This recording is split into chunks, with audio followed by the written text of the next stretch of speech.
осы әрқашанда қазақтың қазаны асулы тұрсын дегендей осы кереметке кіріктірілген екен. Ал алтын адам ше? Алтын адам ол Есік қаласының тарихи жәдігер келген, тағы толтыратын. Алтын адам бұл Есік қаласынан табылған, бұл жас. Жоқ, не үшін кереметке кірді? Өйткені ол өзінің Қазақстанды әлемге әйгілі, тағы мысалы киіз үй ше, киіз үй. Киіз үй қазақтың ол киіз үйі, және ол оюлармен, және ол түрлі. Неше мың жылдық самғақлыға сәулет өнері, иә? Енді кейінгі бұл иә?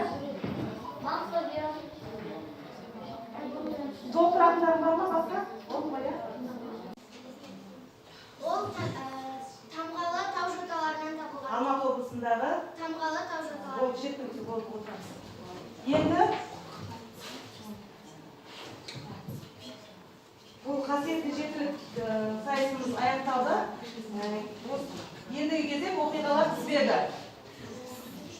Кең байтақ көз жетпейтін жерім менің, тау орман жасыл жайлау жерім менің. Бүгінде әлемге даншу жетті тәуелсіз Қазақстан елім менің дей отырып, бұл кезеңде сендерге тәуелсіздік бойынша сұрақтар беріледі.